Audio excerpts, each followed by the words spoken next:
very quickly, Asif, our last piece of business here is to talk about this whole concept of the simulated interactive product sampling. Simulated is the big key here because as you were describing the Coke Zero, I haven't had a Coke in 10 years, but I think about like the way that commercial played out and the pouring of the Coke. It's so iconic, right?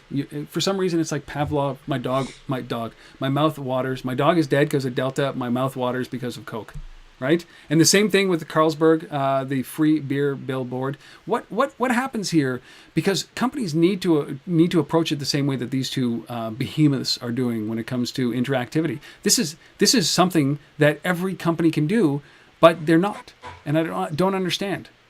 I don't understand why. Yeah, well, I mean, it comes to the core of how we think about location at the LBMA for me, which is this idea of blending media together and understanding. Yes. We need to look at our media plans. We need to look at how we've allocated our ad dollars, and then use location as a mechanism to find out who's in proximity to that spend, right? So we've got a billboard out there, or we're spending money on billboards. Well, how many people are near these billboards? How do we engage them with the billboard? Or they're walking by a screen to the Sponda story. How do we use that RFID data to make a connection to the content that's on that screen? And so when it comes to FMCG, type products like this, consumable products like Coke or Carlsberg or, even a hard good, I think that we need to find ways to leverage the ad spend that we have on Billboard or wherever. That's what's important. It's about understanding the proximity of the ad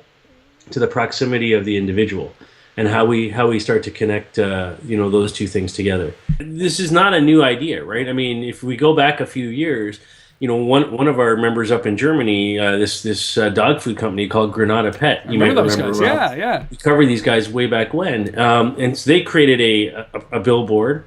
But it was dog food that they were trying to promote, and so what they did is you would actually see this billboard, and the billboard on the signage, it would tell you to check in on Foursquare to the billboard.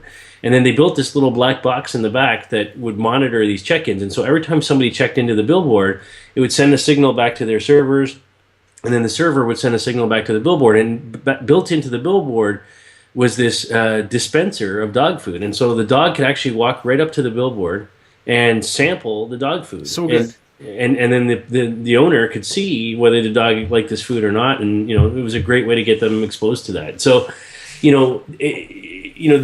need more of this kind of stuff. But what happened to that? Like, so that was 3-4 years ago, right? When those kind of things came out, and I agree, this Spotta thing is interesting, right? When it comes to RFID tags and tracking people and all that kind of stuff, but it's still the same garbage out, right? Which is, let's just change a screen.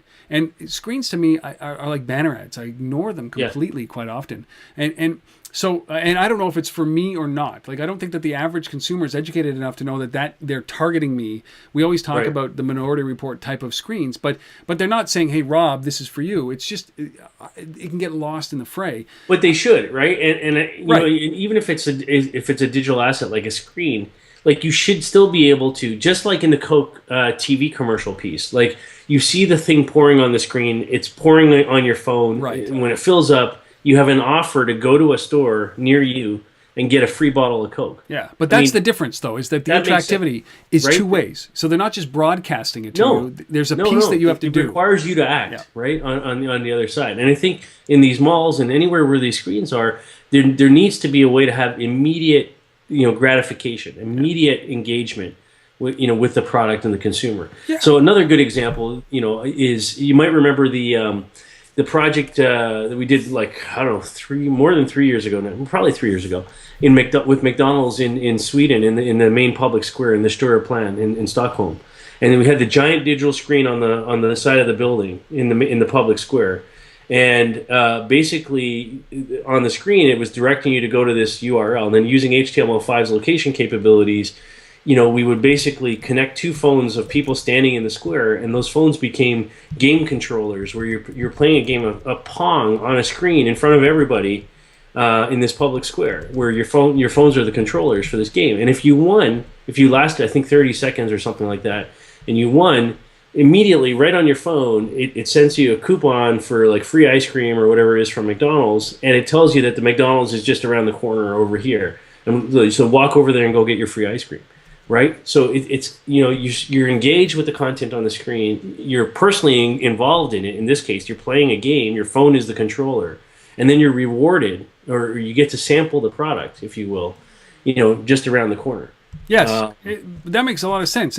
But I think that we've seen these great examples of Steve floating around, like the great Molson Canadian ones where you use the Canadian passport to open up the fridge to get beer for everybody, right? Like there's this. I think we always start, and then there was just recently, like almost like I just saw about it yesterday, was the Benedict Cumberbatch full size chocolate statue done by to promote chocolate, and what do they call it? The Benedict Chocobatch, where people could walk up and start eating Benedict Cumberbatch because he's made out of chocolate. It's a big statue. But so I always think that we're starting down this path, which is a great path, which is exactly like the Molson Canadian commercial with the fridges. But then for some reason we go back to the things that we know, the simpler ones, and I keep waiting for those times where I don't know, I'm going to be able to through my TV I pour the Coke and then somehow it's magically delivered at my door by drones at the very moment that I pour the Coke, because that interactivity piece is what's missing.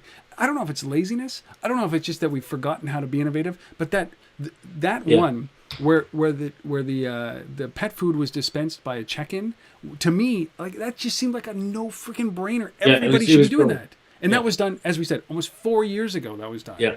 So I don't know if this is just I'm stumped on this, because I always think that when we're about to get it right, where we see these great innovative things happening, and then we kind of recoil and go back to screen reliance. And screens are great, but I ignore them, man. I ignore them. But if somebody, like if I did something and a chocolate bar fell from the sky, I'd be like, holy shit, that is amazing. Yeah. Disney characters. Remember we covered that thing with the Disney characters in the mall. That was awesome.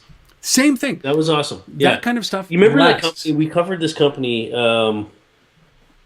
Jaffle Shoots. Yes. Oh yeah, that's right. They did the sandwiches. They dropped the sandwiches. As weird as that was, so good. Right? Like people were engaged with it, right? Because this was grilled cheese sandwiches in Australia. And you could order these things online, and then like they tell you the secret location, and there's like an X on the spot, and you go there, and your grilled cheese sandwich comes delivered to you by a parachute dropping down. It was ridiculous, but it was so cool. I love it.